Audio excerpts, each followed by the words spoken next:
Hello दोस्तों, आज का वीडियो स्टार्ट करते हैं। आज के वीडियो में हम आपको बताएंगे कि आप कुछ इस तरीके का 26 जनवरी पर एडिटिंग कैसे कर सकते हैं। मतलब कुछ इस तरीके का 26 जनवरी पर प्रेजेंटेशन आप अपने पावर पॉइंट की मदद से बिल्कुल आसान तरीके से बना सकते हैं। इस तरीके का प्रेजेंटेशन या फिर एनिमेशन कैसे बनाएंगे, इस वीडियो में आपको यही जानने को मिलेगा। तो चलिए हम वीडियो को स्टार्ट करते हैं और आपको बताते हैं स्टेप बाय स्टेप कि हम किस इस तरीके के एनिमेशन को कैसे बनाएंगे। तो सबसे पहले तो हमें एनिमेशन बनाने के लिए यहाँ से हम स्टार्ट बटन पे जाके अपने पावर पॉइंट को ओपन कर लेते हैं। तो यहाँ से मान लीजिए हमने पावर पॉइंट पे क्लिक करके अपना पावर पॉइंट ओपन कर लिया। फिर पावर पॉइंट को ओपन करने के बाद यहाँ से ब्लैंक प्रेजेंटेशन का ऑप्शन दे रहा है। तो यहाँ से हम ब्लैंक प्रेजेंटेशन पे क्लिक करके एक ब्लैंक प्रेजेंटेशन ओपन कर लेंगे। फिर इसमें जितना भी लिखा है इसको कंट्रोल ए करके डिलीट कर देंगे। डिलीट करने के बाद फिर यहाँ से हम जाते हैं सबसे पहले तो इसमें डिज़ाइन ऑप्शन में। डिज़ाइन में जाने के बाद यहाँ से फॉर्मेट बैकग्राउंड में जाते हैं। फॉर्मेट बैकग्राउंड में जाने के बाद इसमें हमें ग्रेडियंट कलर करना है, तो उसके लिए यहाँ से हम ग्रेडियंट फिल पे क्लिक करते हैं। अब ग्रेडियंट फिल पे क्लिक करने के बाद फिर यहीं पर देखिए अलग अलग प्रीसेट का ऑप्शन दे रहा है। तो प्रीसेट में जाके यहाँ से आपको ये वाला प्रीसेट सिलेक्ट कर लेना होगा। फिर नीचे देखेंगे आपको 3 स्टॉप का ऑप्शन मिल रहा है, तो पहले वाले स्टॉप पे क्लिक करते हैं। अब पहले वाले पे क्लिक करने के बाद मान लीजिए इसमें हमें ग्रीन कलर करना है, कुछ इस तरीके से ग्रीन हुआ। फिर दूसरे स्टॉप पे क्लिक करके इसमें हमें मान लीजिए वाइट कलर करना है। फिर यहाँ से लास्ट वाले तीसरे स्टॉप पे क्लिक करके इसमें हमें सैफरॉन कलर करना है। कुछ इस तरीके से मान लीजिए हमने 3 कलर कर दिया, मतलब पेज में हमें कुछ इस तरीके से 3 कलर कर दिया। फिर उसके बाद एक हमें अब नया पेज लेना है, मतलब नया स्लाइड लेना है। तो उसके लिए यहाँ से हम इंसर्ट पे जाते हैं या फिर होम पर ही आपको देखेंगे यहाँ पर एक न्यू स्लाइड का ऑप्शन दिख रहा है। इसका शॉर्टकट भी है कंट्रोल एम। डायरेक्ट लाना चाहते हैं तो न्यू स्लाइड पे क्लिक करिए, यहाँ से ब्लैंक पे क्लिक कर दीजिए, आपका एक ब्लैंक स्लाइड आ गया। फिर अब ब्लैंक स्लाइड आने के बाद अब इसमें हम इंसर्ट पे जाके पिक्चर में जाके पिक्चर इंसर्ट कर लेते हैं। अब इसमें जितने भी पिक्चर हमने यूज किए हैं सभी का लिंक आपको नीचे डिस्क्रिप्शन में मिल जाएगा, वहाँ से जाकर डाउनलोड कर सकते हैं। मतलब आप लिंक पे क्लिक करके सभी इमेज को डाउनलोड कर सकते हैं जितने भी इमेज को हमने इसमें यूज किया है। तो इमेज को डाउनलोड करने के बाद आपको कुछ इस तरीके से अपने सिस्टम में रख लेना होगा। फिर उसके बाद अब जैसे मान लीजिए सबसे पहले हमें बैकग्राउंड में एक इमेज लगाना है, तो उसके लिए मान लीजिए हमें ये वाला इमेज लगाना है।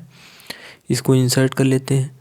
फिर इस इमेज को इंसर्ट करने के बाद अब इसको पूरे पेज में बराबर सेट कर देना होगा, मतलब जितना बड़ा आपका पेज है उतना दूर तक आपको इस इमेज को ऐसे कुछ इस तरीके से सेट कर देना होगा।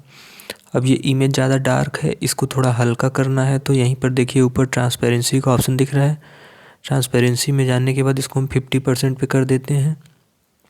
फिर इतना करने के बाद हम इंसर्ट पे जाएंगे, पिक्चर में जाएंगे, दिस डिवाइस। फिर हम पिक्चर को इंसर्ट करना है, मतलब जैसे वो तो मान लीजिए हमने पीछे ये लगाने के लिए इंसर्ट किया। फिर अब इसी में बैकग्राउंड में ही पीछे एक और इमेज लगाना है, जैसे कि ये वाला मान लीजिए, इसको भी हमने इंसर्ट कर लिया। अब इंसर्ट करने के बाद इसका भी हमें कलर थोड़ा सा हल्का करना है, तो ट्रांसपेरेंसी में जाके इसको भी हम 50% पे कर देते हैं। कुछ इस तरीके से 2 इमेज को हमने 50% पे कर दिया। फिर हम अब एक और इमेज इसमें लेते हैं साइड साइड में लगाने के लिए, तो कुछ इस तरीके से फिर से दिस डिवाइस में गए। अब दिस डिवाइस में जाने के बाद अब जैसे इसमें फिर से हमें एक साइड में इमेज लगाना है, तो वो वाला मान लीजिए ये वाला इमेज हमें लगाना है। इसको भी इंसर्ट कर लिए। अब इंसर्ट करने के बाद इसको तो पहले छोटा कर लेंगे, और छोटा करने के बाद जितना छोटा आपको इमेज को करना है उतना छोटा करके यहाँ पर साइड में कुछ इस तरीके से लगा देना होगा। जैसे कि देख सकते हैं यहाँ पर हमने कुछ इस तरीके से यहाँ साइड में लगा दिया। फिर इसी का एक डुप्लीकेट कर लेंगे, कीबोर्ड में प्रेस करना होगा कंट्रोल डी, तो देखेंगे वो डुप्लीकेट हो जाएगा। फिर डुप्लीकेट होने के बाद इसको भी इस साइड में कुछ इस तरीके से लगा लेंगे, उसी के जस्ट अपोजिट डायरेक्शन में, मतलब दोनों को एक बराबर एंगल पे लगाना है, ऊपर नीचे ताकि ना रहे। फिर इतना करने के बाद फिर अब नीचे बैकग्राउंड में, मतलब जैसे नीचे की तरफ थोड़ा सिंपल दिख रहा है, तो उसके लिए यहाँ पर एक और बैकग्राउंड ऐड कर लेते हैं, ये वाला। इसको ऐड करने के बाद देख सकते हैं ये कुछ इस तरीके से दिख रहा है। अब सबसे पहले तो इस इमेज को छोटा कर लेते हैं। इस इमेज को छोटा करके मान लीजिए हमने इतना बड़ा इमेज कर दिया। फिर इतना बड़ा इमेज करने के बाद अब इसको सबसे पहले तो यहाँ नीचे लगा देते हैं। यहाँ पर कुछ इस तरीके से आपको नीचे सेट कर देना होगा। अब इसको इतना सेट करने के बाद फिर अब इसका भी हमें डुप्लीकेट लेके पूरा यहाँ तक सेट करना है, तो एक बार कंट्रोल डी करके डुप्लीकेट कर लेते हैं। डुप्लीकेट करने के बाद इसको इस साइड लगा देते हैं। फिर यहाँ लगाने के बाद फिर एक और डुप्लीकेट लेना है, तो फिर से ऐसे ही कंट्रोल डी कर देंगे तो एक और डुप्लीकेट आ जाएगा। कुछ इस तरीके से देख सकते हैं इतना डुप्लीकेट करके हमने लगा दिया। फिर उसके बाद ऐसे ही हम तीनों को एक बार सिलेक्ट कर लेते हैं। तीनों को सिलेक्ट करना है, तीनों को कंट्रोल के साथ सिलेक्ट कर लेंगे। फिर तीनों का साइज़ थोड़ा सा बड़ा कर देते हैं। यहाँ पर साइज़ थोड़ा सा बड़ा करेंगे। बड़ा करने के बाद फिर अब तीनों को थोड़ा थोड़ा आगे कर देंगे, तब वो सही हो जाएगा। जो जगह कम पड़ रहा है तब वो जगह सही हो जाएगा। फिर इतना करने के बाद अब पहले तो तीनों को हमें एडजस्ट करना होगा, थोड़ा थोड़ा आगे करके। कुछ इस तरीके से मान लीजिए हमें तीनों को एडजस्ट करना है, इस तरीके से आपको एडजस्ट कर देना होगा। फिर अब इतना करने के बाद फिर से हम इंसर्ट पे जाते हैं। इंसर्ट पे जाने के बाद पिक्चर में जाके फिर से एक हमें पिक्चर इंसर्ट करना होगा। उसके लिए यहाँ पर हम मान लीजिए ये वाला पिक्चर इंसर्ट करके हमें सेंटर में लगाना है। कुछ इस तरीके से इसको हम छोटा करके, पहले छोटा करने के बाद इस इमेज को फिर यहाँ से कुछ इस तरीके से जूम करेंगे। मतलब इतना बड़ा आपको इमेज ये वाला कर लेना होगा। फिर इतना बड़ा करने के बाद अब इसको थोड़ा सा नीचे करेंगे। फिर नीचे वाला जो इमेज है अब इसको ऊपर करना है, तो उसके लिए यहाँ से देखिए ऊपर ऑप्शन दिख रहा है ब्रिंग फॉरवर्ड का।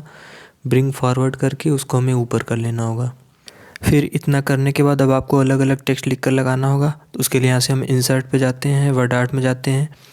यहाँ पर मान लीजिए हम ये वाला फॉर्मेट ले लिए। अब इसको लेने के बाद सबसे पहले यहाँ पर हम हैप्पी लिख लेंगे। फिर इतना लिखने के बाद अब इसको हमें कुछ इस तरीके से यहाँ पर ऊपर लगा देना होगा। तो यहाँ पर मान लीजिए इसको हमने यहाँ पर ऊपर लगा दिया। फिर उसके बाद इसको थोड़ा सा और ऊपर करके अब इसमें फ़ॉन्ट स्टाइल चेंज करना है। तो यहाँ से हम होम पे जाके यहाँ से फ़ॉन्ट स्टाइल चेंज करके इसमें ये वाला लगा देते हैं। फिर अब ये फ़ॉन्ट स्टाइल लगाने के बाद अब इसी का एक और डुप्लीकेट कर लेते हैं। डुप्लीकेट करने के बाद अब इसको नीचे लगा देंगे। नीचे लगाने के बाद अब इसमें चेंज कर देंगे नाम। अब इसमें लिख देंगे रिपब्लिक, क्योंकि रिपब्लिक डे पर हम बना रहे हैं तो इसमें हमने रिपब्लिक लिख दिया। फिर अब इसको हम बड़ा करेंगे। हैप्पी मतलब जो लिखा है वो थोड़ा छोटा रहेगा, इसको थोड़ा सा बड़ा कर देंगे। कुछ इस तरीके से इतना हुआ। फिर उसके बाद यहाँ से हम एक और डुप्लीकेट लेते हैं, इसका एक और डुप्लीकेट लेंगे। फिर उसके बाद डुप्लीकेट लेने के बाद अब इसको पहले नीचे कर लेते हैं जिसको हमने डुप्लीकेट किया है। फिर यहाँ पर नीचे इसको करने के बाद अब इसको हमें इसमें डे लिखना है, तो यहाँ पर हम इसमें डे लिख देते हैं। मतलब इतना आपको लिख लेना होगा। कुछ इस तरीके से देख सकते हैं हमने इतना लिख लिया। अब इतना लिखने के बाद बस इसमें बीच में आपको ध्यान देना होगा कि ये रिपब्लिक जो हमने लिखा है ये थोड़ा बड़ा रहना चाहिए। फिर अब हम इसको सिलेक्ट करके इसका कलर मान लीजिए रेड कर देते हैं। फिर उसके बाद हैप्पी को सिलेक्ट करते हैं, इसको सिलेक्ट करके इसका कलर मान लीजिए यहाँ से ब्लू कर दिए। फिर उसके बाद डे इसी तरीके से, या फिर इसको भी ब्लू करना है तो इसको भी सिलेक्ट करके ब्लू। इतना कलर हमने चेंज कर दिए। फिर उसके बाद अब इसी का एक और डुप्लीकेट करते हैं। इसका डुप्लीकेट करने के बाद फिर उसके बाद नीचे फिर से यहाँ पर लगा देते हैं। अब नीचे लगाने के बाद इसमें मान लीजिए हमें लिखना है 26 जनवरी, तो उसके लिए यहाँ पर हम लिख देते हैं डायरेक्ट इसी में। इसमें भी आपको जो भी फ़ॉन्ट स्टाइल वगैरह चेंज करना है इस तरीके से मान लीजिए हमने लिख दिया। फिर लिखने के बाद अब इसमें आपको फ़ॉन्ट स्टाइल वगैरह चेंज करना है, तो आपको इसको पूरा सिलेक्ट करके यहाँ से इसमें जाके फ़ॉन्ट स्टाइल भी चेंज कर सकते हैं अगर चेंज करना चाहते हैं। नहीं चेंज करना है तो रहने दीजिए इसको। फिर इसको साइज़ को भी कम कर लेते हैं। फिर इसका साइज़ वगैरह कम करने के बाद अब इसको भी यहीं पर बराबर कुछ इस तरीके से एडजस्ट कर देना होगा। जैसे मान लीजिए इस पर हमने टेक्स्ट में फिर से क्लिक किया। क्लिक करने के बाद अब टेक्स्ट को भी यहीं पर एडजस्ट करना होगा कुछ इस तरीके से।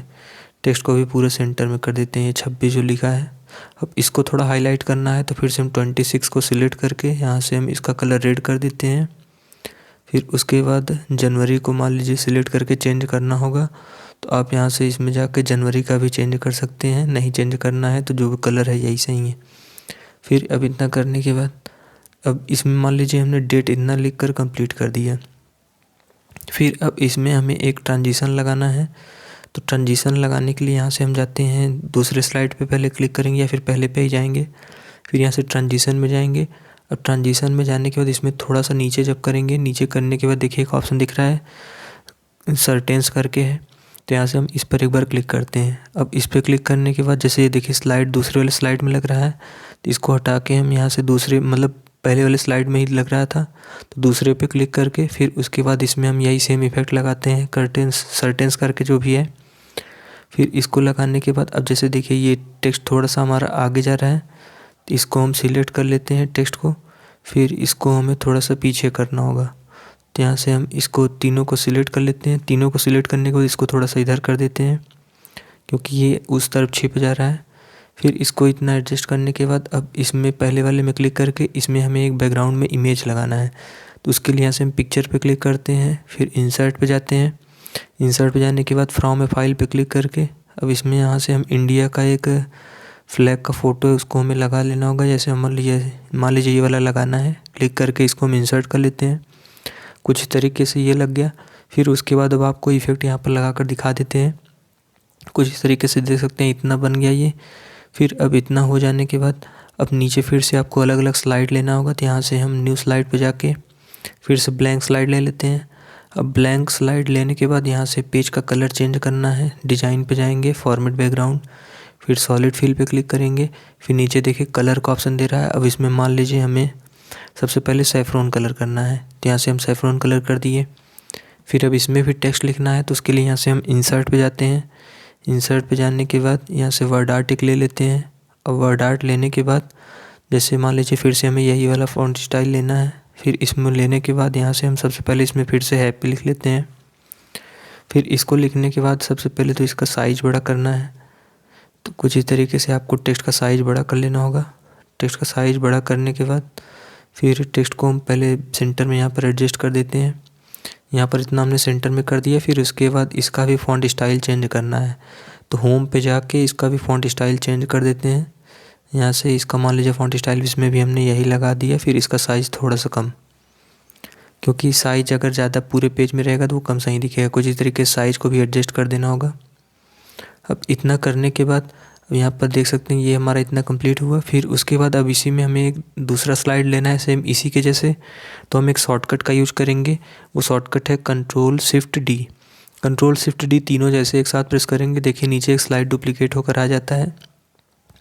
अब जो डुप्लीकेट होकर आया है इसको हटाकर इसमें हम लिख देते हैं रिपब्लिक। तो यहाँ पर हम इसमें रिपब्लिक लिख देंगे। अब इसमें रिपब्लिक लिखने के बाद अब इसको हम थोड़ा सा छोटा कर देते हैं। कुछ इस तरीके से जो हमने रिपब्लिक लिखा है इसको थोड़ा छोटा करके फिर इसको भी सेंटर में एडजस्ट कर देना होगा। कुछ इस तरीके से हमने सेंटर में एडजस्ट किया। फिर अब इसका कलर हमें वाइट करना है। तो यहाँ से हम इसमें वाइट कर देते हैं। और वाइट करने के बाद ये एकदम सिंपल लग रहा है। फिर उसके लिए यहाँ से हम इंसर्ट पे जाते हैं, पिक्चर में, फिर दिस डिवाइस में जाते हैं। फिर दिस डिवाइस में जाने के बाद अब इसमें हम एक स्पोकन का यहाँ लगा लेते हैं। जैसे ये मतलब जो चक्र है, अशोक चक्र है, ये वाला हम लगा लेते हैं। अब इसको लगाने के बाद सेंड टू बैक कर देंगे, मतलब सेंड बैकवर्ड करके इस टेक्स्ट के पीछे कर देंगे। कुछ इस तरीके से देख सकते हैं ये हो गया। फिर इसको भी हल्का करना है थोड़ा सा। तो यहाँ से ट्रांसपेरेंसी में जाके इसको थोड़ा सा हल्का कर देंगे। फिर अब हमें एक डुप्लीकेट लेना है। तो इसी का डुप्लीकेट लेना है। Ctrl+Shift+D करके फिर से एक डुप्लीकेट लेंगे। अब डुप्लीकेट लेने के बाद ये यहीं बीच में आ गया, इसको नीचे करना है। तो इसको उठा के हम नीचे रख देंगे इसको ऐसे। फिर उसके बाद अब इसमें हम पूरा सिलेक्ट करके इसको हटाते हैं। हटाने के बाद अब इसमें डे लिखना है। तो यहाँ से इस तरीके से हमने डे लिख दिया। फिर अब इसमें हमें बैकग्राउंड का कलर चेंज करना है।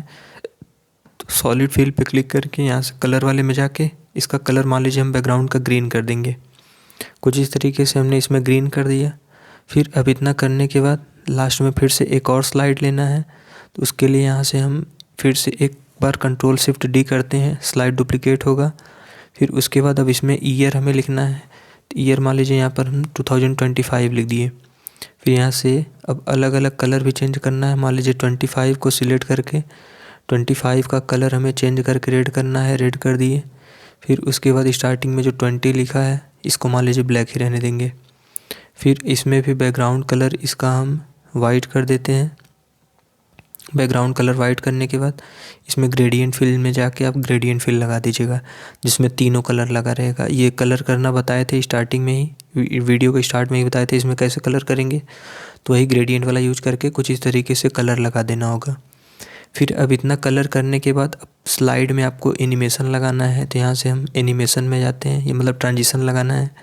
ट्रांजिशन में जाएंगे। फिर उसके बाद इस पर क्लिक करेंगे। इस पर क्लिक करने के बाद नीचे देखिए एक ऑप्शन दिख रहा होगा आपको वर्टेक्स करके, यहाँ पर देख सकते हैं ये वर्टेक्स वाला ऑप्शन है। इस पर क्लिक करके आपको वर्टेक्स वाला इफेक्ट लगा देना होगा। फिर ऐसे ही नीचे के जितने स्लाइड हैं सभी स्लाइड पे क्लिक करके आपको यही वर्टेक्स वाला इफेक्ट लगाना है। तो यहाँ से अब डे पे भी क्लिक करते हैं। फिर इसमें भी वही इफेक्ट लगाना है। फिर उसके लास्ट में जिसमें हमने डेट लिखा है 2025, फिर उसको सिलेक्ट करके उसमें भी वही सेम इफेक्ट लगाना है। इतना इफेक्ट लगाने के बाद फिर यहाँ से अब हम चौथे वाले स्लाइड में जाके इसमें इफ़ेक्ट ऑप्शन में जाके इसका इफ़ेक्ट चेंज कर देते हैं। इसमें फ्रॉम टॉप कर देते हैं। फिर डे वाले में जाके फिर इसमें भी इफ़ेक्ट का चेंज करना है तो फ्रॉम राइट कर देते हैं। फिर लास्ट वाले में भी सिलेक्ट करके इसमें भी चेंज करना है, फ्रॉम बॉटम कर देते हैं। फिर अब इतना करने के बाद अब आपको अपना स्लाइड प्ले करना है, प्ले करके देखना है। तो उसके लिए हम कीबोर्ड में अपने शॉर्टकट यूज करेंगे फंक्शन के साथ, मतलब F5 बटन आपको यूज करना होगा। यहाँ से F5 बटन जैसे यूज करेंगे देख सकते हैं कुछ इस तरीके से हमारा एनिमेशन बनकर हो गया है तैयार। फिर उसके बाद आप देख सकते हैं आगे बढ़ा के आपका इफ़ेक्ट कुछ इस तरीके से दिखेगा। तो आपको भी कुछ इस तरीके से इफ़ेक्ट लगा के अपना पूरा स्लाइड कंप्लीट कर लेना होगा। कंप्लीट करने के बाद आप भी इसको अपना सेव करके रख सकते हैं कुछ इस तरीके से। नेक्स्ट वीडियो किस टॉपिक पर चाहते हैं कमेंट करके बता दीजिएगा, उस पर हम डिटेल में एक वीडियो बना देंगे।